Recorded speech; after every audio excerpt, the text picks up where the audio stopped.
Mom, will Dad always stay angry with me? Will he never accept his own daughter?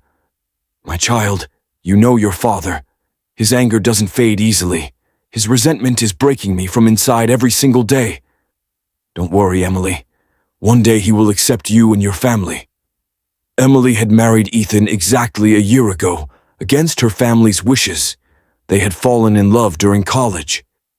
When Emily told her father she wanted to marry Ethan, he strongly opposed it, not because of caste, but because Ethan came from a poor background, and her father believed he was not good enough. Emily, let it go. You're pregnant. Too much stress isn't good for the baby. The night in the forest, near Ravenwood, UK. 2 days later. A deep silence filled the thick Ravenwood forest of northern England. Only distant animal cries echoed in the dark. Earlier, cars had been passing frequently, but now there wasn't a single vehicle. Emily felt uneasy. Ethan, are we even on the right road? If you don't trust me, check Google Maps. We're on the right route. But no car has crossed us for so long. You're overthinking. It's late. Close your eyes and rest. We'll reach home soon. Emily had suffered sudden stomach pain, so they had rushed to a clinic in Yorkshire. By the time they returned, it was very late. Even Ethan was scared, but he didn't show it. There was no network. The forest was pitch black, a moonless night. Thunder cracked loudly. Oh no, the weather's getting worse. I wanted to cross the highway before the storm. Heavy rain poured, flooding the narrow forest road. Ethan parked under a large oak tree to wait.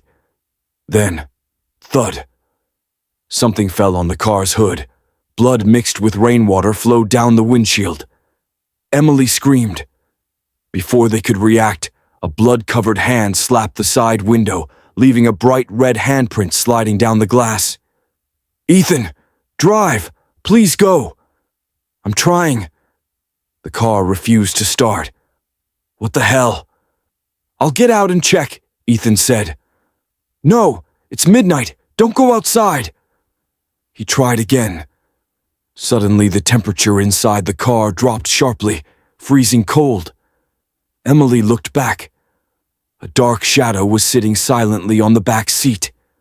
The engine suddenly roared to life on its own. Ethan sped until they reached the main highway.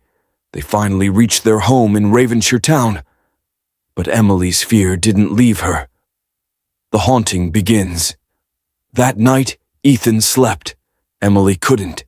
Every time she closed her eyes, that bloody hand appeared. The room turned cold again.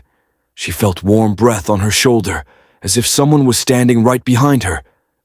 Then she felt a hand stroking her belly, slowly, gently, like someone touching her unborn child. Ethan, why are you doing that? You're scaring me, she whispered. But Ethan was asleep. Her heart froze. Who touched her stomach? Days passed. Emily changed. She ate more, lost her temper easily.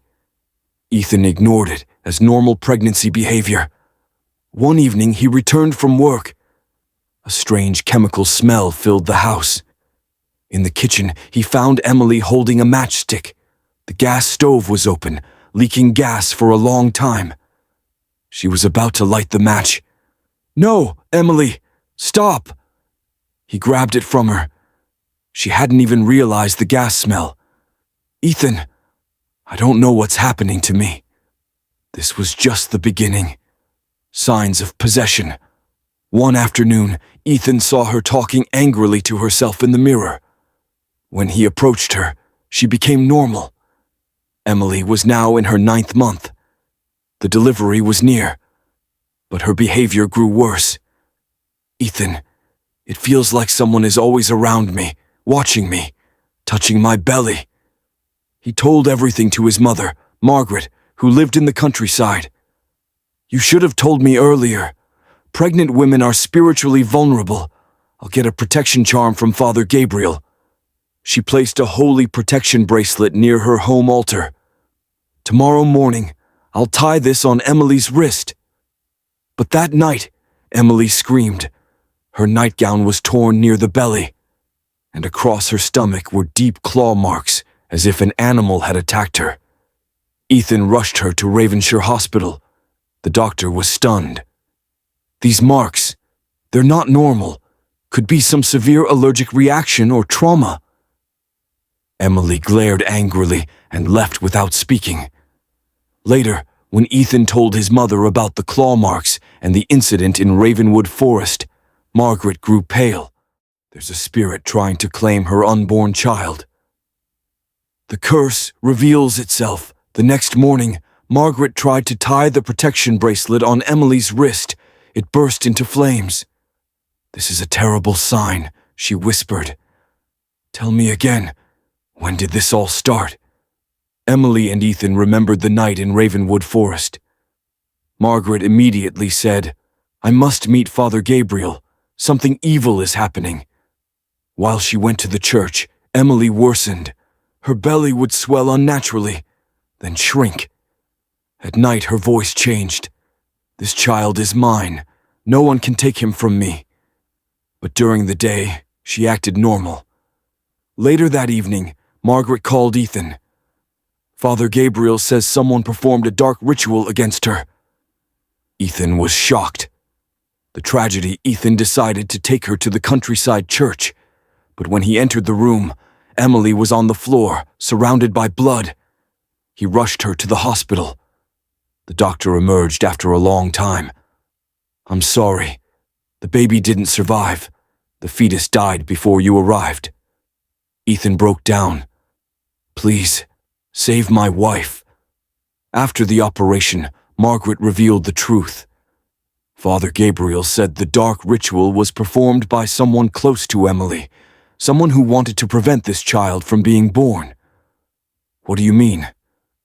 "Your in-laws, her parents, they performed a binding ritual to block her pregnancy. It was done 5 months ago, on a moonless night. Today is the same night." Ethan's heart filled with anger and disbelief. The doctor came out again. "Your wife is safe now."